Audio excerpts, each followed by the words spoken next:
जय जय श्री सीताराम। दोस्तों, जैसा कि मैंने पिछली बार कहा था, आज चर्चा श्री रामचरितमानस की उस चौपाई पर जिस पर लोगों ने काफ़ी टीका टिप्पणियाँ की। ढोल गमार शूद्र पशु नारी सकल ताड़ना के अधिकारी। लोगों ने काफ़ी आक्षेप किया। गोस्वामी जी ने इन सबको अपमानित किया है, ऐसा कहा है कि इन्हें ताड़ना देना चाहिए। दरअसल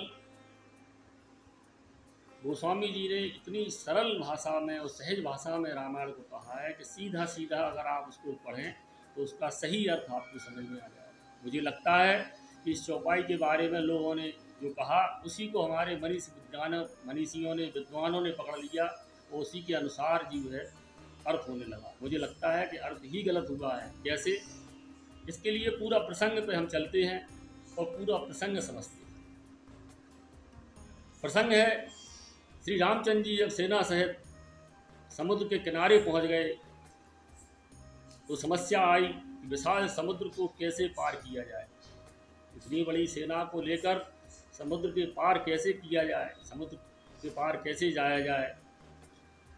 तो वहाँ श्री विभीषण जी ने भगवान को सलाह दी, हे प्रभु, समुद्र आपके लिए पूजनीय है, आप उनकी प्रार्थना कीजिए, वही रास्ता बताएंगे। भगवान को सलाह उचित लगी, उन्होंने आसन लगाया और समुद्र देव की प्रार्थना करने लगे। 3 दिन हो गए प्रार्थना करते करते, समुद्र देव की तरफ से कोई प्रति उत्तर नहीं आया। तो वहाँ 3 दिन बाद भगवान ने कहा, वहाँ पे विनय, वहाँ ये प्रसंग चालू हुआ है वहाँ से। अब आइए उसी बात पे।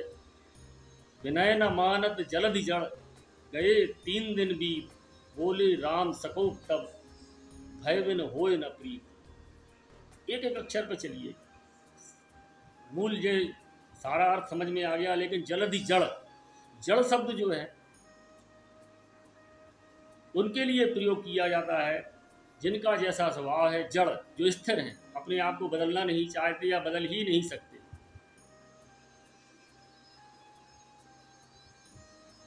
वहाँ आगे रामचंद्र जी कहते हैं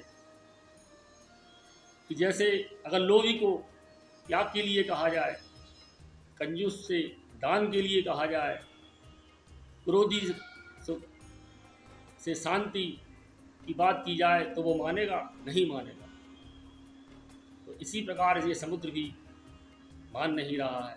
जब उन्होंने बाण का संधान किया, समुद्र देव प्रकट हुए और उस समय समुद्र देव ने जो कहा है कि हे भगवान, आपने अच्छा किया जो हमें सीख दी। आप हमारे ऊपर अगर क्रोधित हो गए हैं तो इसमें ठीक ही है, लेकिन हमारा इसमें कोई दोष नहीं है, क्योंकि जैसा आपने हमें बनाया है हम वैसा ही तो मर्यादा के अनुसार व्यवहार करते हैं। क्योंकि स्वभाव से ही आकाश, पृथ्वी, जल, वायु और अग्नि को जड़ कहा गया है।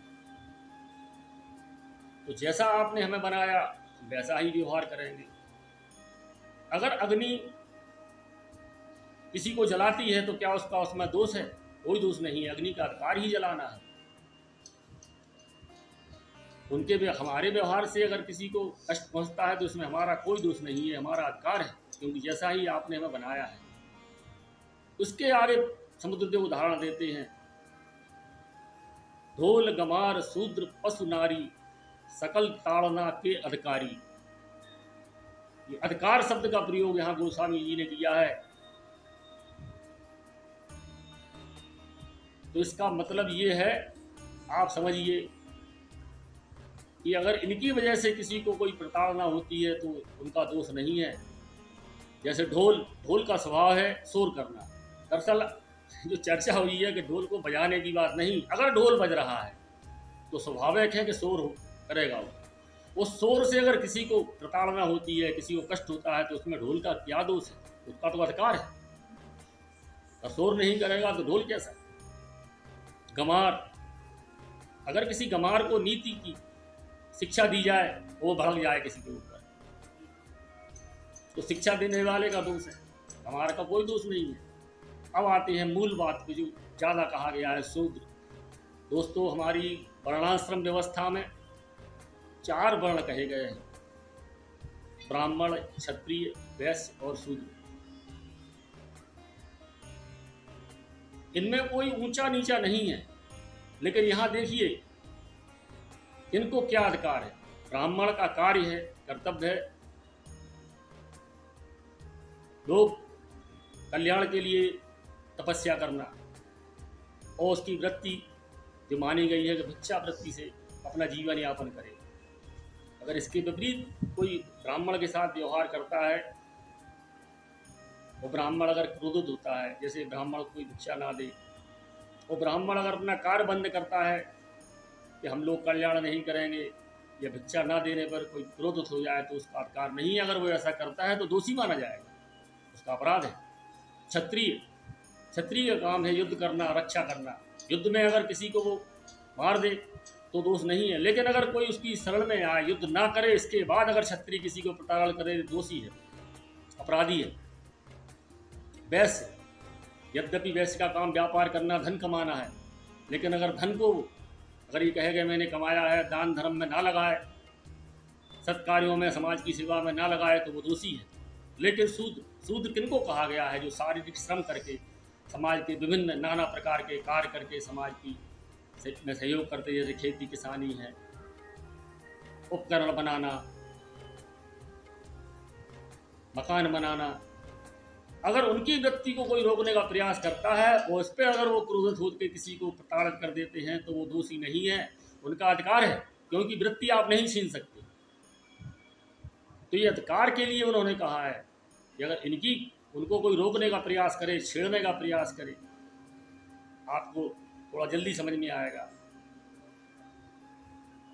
पशु, जैसे पशु सबसे नज़दीक हमारे पास रहते हैं। कोई सांड है, वो सीधा चलता है अपने रास्ते, किसी से कोई मतलब नहीं, लेकिन कोई उसका रास्ता रोक दे, रास्ते में आ जाए, वो उसको उठा के फेंक दे, मार दे, ये उसका अधिकार है, उसका कोई दोष नहीं माना जाएगा। सिंह है, हिंसक जानवर हैं, उनकी वृत्ति है, दूसरों को मांसाहारी जीव हैं, तो क्या अपराधी है? नहीं, ये उनका अधिकार है। भले ही दूसरे जानवरों को या किसी को कष्ट हो जाता है उससे, देखो सिंह का तो अधिकार है।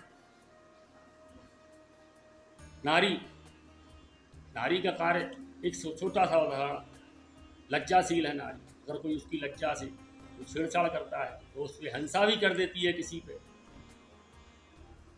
तो उसका अपराध नहीं है, उसका अधिकार है।